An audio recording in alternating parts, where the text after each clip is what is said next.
नमस्कार। कक्षा 12वीं के भूगोल विषय के सभी छात्रों को मेरे चैनल अशोक कुमार नरवर्मा आप सभी का स्वागत है। आज मैं आपको भूगोल विषय का एक चैप्टर है जो भारत खंड से लिया गया है, खनिज तथा ऊर्जा संसाधन। खनिज मतलब जो ज़मीन से खोदकर निकाले जाने वाले जो पदार्थ होते हैं उनको खनिज कहते हैं, और उन्हीं खनिजों में जिनसे हमें ऊर्जा मिलती है जैसे कोयला, पेट्रोलियम या यूरेनियम, तो वो खनिज ऊर्जा संसाधन है और ये खनिज संसाधन, तो खनिज में ही ऊर्जा संसाधन सम्मिलित होते हैं। अब इनके बहुविकल्पीय और वस्तुनिष्ठ प्रश्न पढ़ना है, फिर उनके बाद में अन्य प्रश्नों को पढ़ना है। तो पहला जो प्रश्न होगा, मोनोजाइट तथा थ्योरियम खनिज किस राज्य में पाए जाते हैं? भारत में मोनोजाइट तथा थ्योरियम खनिज किस राज्य में पाए जाते हैं? तो इसका जो उत्तर होगा वो केरल होगा। केरल में मोनोजाइट तथा थ्योरियम खनिज पाए जाते हैं। दूसरा प्रश्न है, निम्नलिखित में से कौन सा खनिज अधात्विक खनिज है? तो अधात्विक खनिज यहाँ अभ्रक होगा, क्योंकि तांबा धात्विक खनिज है, सोना धात्विक खनिज है और जस्ता भी धात्विक खनिज है। ऐसे खनिज जिनसे धातुएं प्राप्त होती है वो धात्विक खनिज या अयस्क कहलाते हैं, और जिनसे धातुएं प्राप्त नहीं होती वो अधात्विक खनिज कहलाते हैं, जिनको अधातुएं भी कहते हैं, विज्ञान में अधातु कहते हैं। तांबा का सबसे अधिक उत्पादन किस राज्य में होता है? तो तांबे का सबसे अधिक उत्पादन जो है राजस्थान राज्य में होता है। मध्य प्रदेश का सबसे महत्वपूर्ण कोयला खनन केंद्र कौन सा है? मध्य प्रदेश का सबसे महत्वपूर्ण कोयला खनन केंद्र कौन सा है? तो यहाँ 4 विकल्प हैं, कानपुर, जबलपुर, सिंगरौली, कटनी। अब इनमें से जो चौथा है वो है सिंगरौली। सिंगरौली में मध्य प्रदेश में सबसे अधिक कोयले का खनन होता है। निम्नलिखित में से किस राज्य में प्रमुख तेल क्षेत्र स्थित है? तो असम, बिहार, तमिलनाडु, राजस्थान। तमिलनाडु, राजस्थान, बिहार में तो है नहीं है, बचा केवल क्या? असम। तो ये असम प्रमुख रूप से खनिज तेल का क्षेत्र है। फिर छठा प्रश्न, निम्नलिखित में से किस स्थान पर पहला परमाणु ऊर्जा स्टेशन स्थापित किया गया था?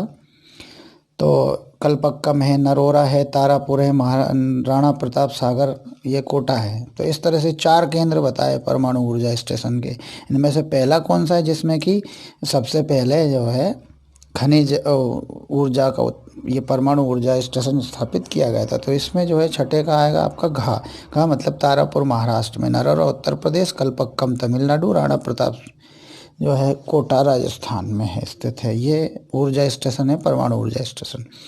निम्नलिखित में से कौन सा खनिज भूरा हीरा के नाम से जाना जाता है? निम्नलिखित में से कौन सा खनिज भूरा हीरा के नाम से जाना जाता है? लोहा, मैग्नीज, लिग्नाइट, अभ्रक।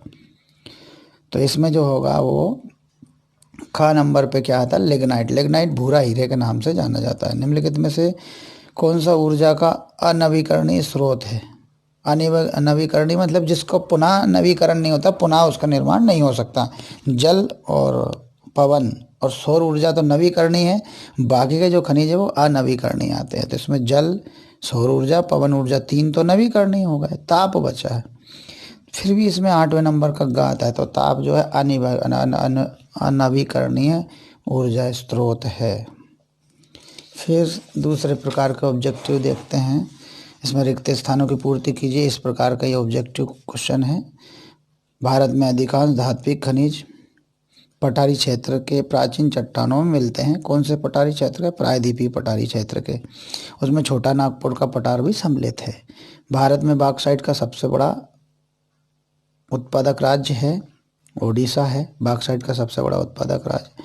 भारत में सर्वाधिक महत्वपूर्ण कोयला क्षेत्र की घाटी में स्थित है। कौन सी घाटी में? दामोदर की घाटी। दामोदर नदी घाटी में सबसे महत्वपूर्ण कोयला क्षेत्र स्थित है भारत का। अपरिष्कृत पेट्रोलियम टर्शियरी युग की चट्टानों में, सेलों में पाया जाता है। तो अवसादी, टर्शियरी युग की जो अवसादी सेलें उनमें जो है ये पेट्रोलियम खनिज पाया जाता है। अपरिष्कृत को जैक ऑफ ऑल ट्रेड्स कहते हैं, मैग्नीज को। तो मैग्नीज को जैक ऑफ ऑल ट्रेड्स कहते हैं, सभी वस्तुओं का निर्माता कहेंगे। सर्वश्रेष्ठ किस्म का लौह अयस्क कहलाता है मैग्नेटाइट। कौन सा कहलाता है? मैग्नेटाइट सर्वश्रेष्ठ किस्म का लौह अयस्क कहलाता है। आयरन ओर कहलाता है कौन? मैग्नेटाइट। हेमेटाइट भी होता है पर उसमें धातु की मात्रा आती है, लेकिन सर्वश्रेष्ठ किस्म का नहीं होता है। सत्य सत्य बताना है। सभी खनिज समय के साथ समाप्त हो जाते हैं, सत्य है। असम घाटी में खनिज तेल के निक्षेप पाए जाते हैं, ये भी सत्य है। भारत में यूरेनियम निक्षेप धारवाड़ सेलों में पाए जाते हैं, ये भी सत्य है। भारत के पश्चिमी भागों जैसे गुजरात, राजस्थान में सौर ऊर्जा के विकास की अधिक संभावना है, ये भी सत्य है। प्राकृतिक गैस ऊर्जा का एक नवीकरणीय स्रोत है, नहीं, ये तो खत्म होने वाला है, कभी दोबारा नहीं बन पाएगा लाखों करोड़ वर्षों के पहले, इसलिए अनवीकरणीय में गिना इसको जाता है। फिर आती जोड़ी। जोड़ी को देखिए, जोड़ी का मिलान करना है। दो स्तंभ है, का स्तंभ और खा स्तंभ। यहाँ पे लिया कार्बनिक खनिज, तो कौन सा खनिज कार्बनिक खनिज है? कोयला और पेट्रोलियम कार्बनिक खनिज है। कोयला और पेट्रोलियम कार्बनिक खनिज है। लौह खनिज, लौह खनिज में 5वें नंबर का आएगा मैग्नीज और क्रोमाइट, ये लौह खनिज आती हैं, लौह धातुएं कहलाती हैं। लिग्नाइट भूरा कोयला, लिग्नाइट और भूरा कोयला ये चौथे में आएगा। निवेली तमिलनाडु में मिलता है लिग्नाइट, जो भूरा कोयला होता है लिग्नाइट नाम का, लिग्नाइट प्रकार का, लिग्नाइट टाइप का, वो नेवेली तमिलनाडु में मिलता है। बॉक्साइट, अब बॉक्साइट का मिलान जो है एल्यूमिनियम विनिर्माण में होता है, चौथे में, ये 7वां। फिर है बॉम्बे हाई। अब बॉम्बे हाई को मिलाएंगे हम तो छठे से मिलाएंगे, यहाँ पर छठे में आएगा पेट्रोलियम निकलता है बॉम्बे हाई से, जो कि मुंबई से 172 किलोमीटर अरब सागर में पश्चिम दिशा में स्थापित है। बॉम्बे हाई नाम का एक मंच, जिससे खनिज तेल का उत्खनन किया जाता है। नाभिकीय ऊर्जा केंद्र तारापुर, रावत भाटा, ये दोनों ही, रावत भाटा राजस्थान, तारापुर महाराष्ट्र, दोनों ही नाभिकीय ऊर्जा केंद्र हैं, जिसका मिलान किया किससे? छठे का मिलान किया पहले से। फिर है प्रदूषण मुक्त ऊर्जा, पवन ऊर्जा है। प्रदूषण मुक्त ऊर्जा कौन सी ऊर्जा है? पवन ऊर्जा। फिर एक शब्द में या एक वाक्य में उत्तर देखिए क्या क्या है। रासायनिक एवं भौतिक गुणधर्मों के आधार पर खनिज के प्रकार बताइए। तो रासायनिक एवं भौतिक गुणधर्मों के आधार पर खनिज 2 प्रकार के होते हैं, धात्विक खनिज और अधात्विक खनिज। किन्हीं 2 अलोह धात्विक खनिजों के नाम बताइए। किन्हीं 2 अलोह, तांबा और बॉक्साइट, है ना, ये दोनों अलोह धातुएं हैं। भारत में पाए जाने वाले लौह इसका नाम क्या है? भारत में जो अच्छे ज़्यादा किस्म से पाया जाता है, अच्छी मात्रा में पाया जाता है, वो हेमेटाइट और मैग्नेटाइट है। ऊर्जा के परंपरागत स्रोतों का नाम बताइए। ऊर्जा के परंपरागत स्रोत क्या है? पेट्रोलियम, कोयला, प्राकृतिक गैस, परमाणु ऊर्जा, ये ऊर्जा के परंपरागत स्रोत हैं, जो कि पुराने ज़माने से चले आ रहे हैं। फिर टर्शियरी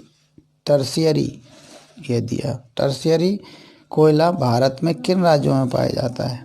तो टर्शियरी कोयला जो है भारत के असम, अरुणाचल प्रदेश, मेघालय, नागालैंड में पाया जाता है। असम राज्य के महत्वपूर्ण तेल क्षेत्र कौन से हैं? डिगबोई, नाहरकाटिया और मोरान। नाभिकीय ऊर्जा के उत्पादन में प्रयुक्त होने वाले खनिज कौन से हैं?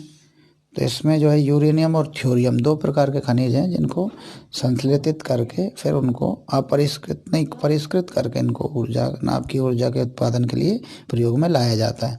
भारत में भूतापीय ऊर्जा संयंत्र कहाँ स्थित है? भारत में भूतापीय ऊर्जा का जो संयंत्र है वो कहाँ स्थित है? तो मणिकरण हिमाचल प्रदेश में है, मणिकरण।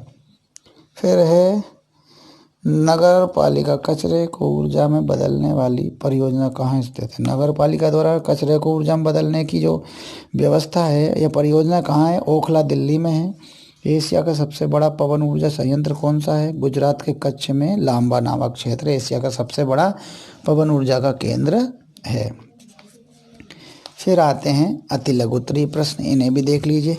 खनिज किसे कहते हैं? ध्यान से सुनिए। खनिज, यानी खनिज माने खोद कर निकाले जाए। धरती के गर्भ से किसी भी वस्तु को, पदार्थ को खोद कर अगर निकाला जाए तो खनिज कहलाता है। फिर भी इसमें देखिए, एक निश्चित रासायनिक एवं भौतिक गुणधर्मों के साथ कार्बनिक या अकार्बनिक उत्पत्ति के प्राकृतिक पदार्थ खनिज कहलाते हैं, जिन्हें खोद कर निकाला जाता है। दूसरा प्रश्न है अलोह धात्विक खनिज क्या है? उदाहरण दीजिए। वे समस्त प्रकार के खनिज या धात्विक खनिज जिनमें लोहा अंश नहीं होता। वे समस्त प्रकार के धात्विक खनिज जिनमें लोहा का अंश नहीं होता अलोह धात्विक खनिज कहलाते हैं। सोना, चांदी, तांबा, बॉक्साइट आदि। फिर खनिजों की विशेषताएं लिखिए, कोई दो की जगह यहाँ पूरी बता दी, अच्छी बात है। खनिजों की विशेषताओं में देखिए, खनिजों की विशेषताएं निम्न हैं। धरातल पर इसका असमान वितरण मिलता है, बिल्कुल ये असमान रूप से धरातल पर वितरित हैं, कहीं ज़्यादा है कहीं कम है, इसलिए असमान वितरण है। अधिक गुणवत्ता वाले खनिज भूगर्भ में अपेक्षाकृत कम मात्रा में मिलते हैं। अच्छी गुणवत्ता वाले खनिज हैं, उत्कृष्ट खनिज हैं, वो कम मात्रा में मिलते हैं, इसलिए महंगे बिकते हैं, सोना चांदी। जबकि निम्न गुणवत्ता वाले खनिजों की प्रचुर मात्रा भूगर्भ में उपलब्ध है। जो खनिज निम्न गुणवत्ता वाले, उनकी मात्रा खनिजों की भूगर्भ में प्रचुर है। यह दूसरी विशेषता। तीसरी, खनिजों की उपलब्धता में कमी आती है। भूगर्भ में खनिजों का निर्माण एक अति दीर्घकालीन प्रक्रिया के माध्यम से होता है, यानी एक दीर्घकालीन लंबे समय की प्रक्रिया के द्वारा ही खनिजों का उत्पादन या निर्माण होता है, जो कि दीर्घकालीन प्रक्रिया है। भारत में खनिज संसाधनों की खोज और विकास में लगे किन्हीं दो संगठनों के नाम बताइए। भारत में खनिज संसाधनों की खोज और विकास में लगे संगठन हैं, वो निम्न प्रकार हैं। भारतीय भूगर्भ सर्वेक्षण, तेल एवं प्राकृतिक गैस आयोग, राष्ट्रीय खनिज विकास निगम, इंडियन ब्यूरो ऑफ माइंस आदि। इंडियन ब्यूरो ऑफ माइंस, ये इनके संस्थान हैं जो कि भारत में खनिजों की खोज करते हैं और विकास करते हैं। भारत में खनिज की उत्तर पूर्वी पठारी पट्टी का विस्तार बताइए। भारत में खनिज की उत्तर पूर्वी पट्टी का विस्तार छोटा नागपुर, झारखंड, उड़ीसा के पठार, पश्चिम बंगाल तथा छत्तीसगढ़ तक विस्तार पाया जाता है। किसका? खनिज की जो उत्तर पूर्वी पट्टी, उसका विस्तार। और यही पट्टी सबसे ज़्यादा खनिज संपदा से संपन्न पट्टी है। भारत में सबसे अधिक खनिज संपदा अगर कहीं पाई जाती है तो वो पाई जाती है कहाँ पर? छोटा नागपुर के पठार में। इसलिए इसको विश्व का खनिज आश्चर्य भी कहते हैं। किसको? छोटा नागपुर के पठार को। फिर अगला है प्रश्न, लिग्नाइट किसे कहते हैं? लिग्नाइट एक निम्न कोटि का कोयला होता है। कोयले के जो 4 प्रकार होते हैं, एंथ्रेसाइट, बिटुमिनस आदि के, उसमें सबसे निम्न कोटि, सबसे घटिया किस्म का जो कोयला होता है वो लिग्नाइट होता है, और ये भूरा होता है। इसमें नमी की मात्रा अधिक होती है, कार्बन का अंश कम होता है, जलने पर यह अधिक राख देता है, धुआं भी देता है। भारत में लिग्नाइट के भंडार नेवेली, तमिलनाडु में पाए जाते हैं। कहाँ? फिर से देखिए, लिग्नाइट एक निम्न कोटि का, निम्न प्रकार का, निम्न यानी घटिया किस्म का कोयला है लिग्नाइट।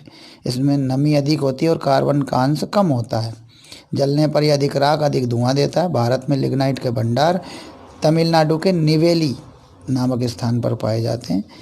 अब अगला प्रश्न है, भारत में अभ्रक के वितरण का विवरण दीजिए। क्या बताना है? भारत में अभ्रक के वितरण का विवरण दीजिए। भारत में अभ्रक मुख्यतः झारखंड, आंध्र प्रदेश, राजस्थान से प्राप्त किया जाता है। इसके अलावा तमिलनाडु, पश्चिम बंगाल, मध्य प्रदेश, कर्नाटक और महाराष्ट्र में भी अभ्रक पाया जाता है। झारखंड के निचले हजारीबाग पठार व आंध्र प्रदेश के नेल्लोर जिले में सर्वोत्तम प्रकार के अभ्रक का उत्पादन होता है। कहाँ कहाँ? फिर से देखिए, भारत में अभ्रक मुख्यतः झारखंड में मिलता है, फिर आंध्र प्रदेश में मिलता है, फिर राजस्थान में। सबसे अधिक तो इन 3 राज्यों में, लेकिन इसके अलावा तमिलनाडु में भी कुछ मात्रा में मिल जाता है, पश्चिम बंगाल में मिलता है, मध्य प्रदेश में, कर्नाटक और महाराष्ट्र से भी अभ्रक को प्राप्त किया जाता है। झारखंड के जो निचला जो हजारीबाग का पठार है, निचला पठार हजारीबाग का झारखंड राज्य में, और आंध्र प्रदेश के नेल्लोर जिले में सर्वोत्तम या श्रेष्ठ प्रकार का अभ्रक मिलता है, और श्रेष्ठ प्रकार के अभ्रक का उत्पादन होता है। अगला है, नाभ की ऊर्जा क्या है? भारत में प्रमुख नाभ की ऊर्जा केंद्रों के नाम लिखिए। परमाणु खनिजों जैसे यूरेनियम तथा थ्योरियम के विखंडन से उत्पन्न ऊर्जा नाभ की ऊर्जा कहलाती। यानी परमाणु खनिज जो होते हैं वो 2 हैं, वैसे तो और भी है लेकिन यहाँ 2 ही बताएं, यूरेनियम और थ्योरियम। अब इनके विखंडन से ऊर्जा मुक्त होती, उस उत्पन्न ऊर्जा को, मुक्त ऊर्जा को नाभ की ऊर्जा कहते हैं। भारत में प्रमुख नाभ की ऊर्जा केंद्र तारापुर महाराष्ट्र में, रावतभाटा राजस्थान में है जो कोटा के पास है, कलपक्कम तमिलनाडु है, नरौरा उत्तर प्रदेश है, केगा कर्नाटक में, काकरापाड़ा गुजरात में। फिर अलोह धातुओं के नाम बताइए, उनके स्थानिक वितरण का विवेचन भी दीजिए। अलोह धातुओं के पहले तो नाम बताना, फिर उनका स्थानिक विवरण देना। बॉक्साइट, तांबा, सोना, चांदी अलोह धातुएं। भारत में मुख्य रूप से बॉक्साइट तथा तांबा ही पाया जाता है, सोना चांदी बहुत कम मात्रा में। बॉक्साइट का वितरण उड़ीसा बॉक्साइट का सबसे बड़ा उत्पादक राज्य है। झारखंड, गुजरात, छत्तीसगढ़, मध्य प्रदेश, महाराष्ट्र, कर्नाटक और तमिलनाडु भी बॉक्साइट के उत्पादक राज्य हैं। तांबा का वितरण यह झारखंड, मध्य प्रदेश, राजस्थान राज्य में पाया जाता है। आंध्र प्रदेश, कर्नाटक व तमिलनाडु अन्य तांबा उत्पादक राज्य हैं। अब एक और प्रश्न बचा है, ऊर्जा के अपारंपरिक स्रोत कौन कौन से हैं, यानी गैर पारंपरिक स्रोत। नाभ की ऊर्जा, सौर ऊर्जा, पवन ऊर्जा, ज्वारीय और तरंग ऊर्जा, भूतापीय ऊर्जा तथा जैव ऊर्जा। भारत में ऊर्जा के प्रमुख अपारंपरिक या गैर परंपरागत स्रोत हैं। ये सभी ऊर्जा स्रोत नवीकरणीय हैं या नवीकरण के योग्य होने के साथ साथ पर्यावरण के अनुकूल भी हैं, पर्यावरण यानी एनवायरमेंटल फ्रेंडली भी हैं। तो ये थे प्रश्न आपके, कितने, लगभग सभी प्रश्न थे छोटे वाले ऑब्जेक्टिव टाइप के। इनका वीडियो आप देखिएगा। धन्यवाद।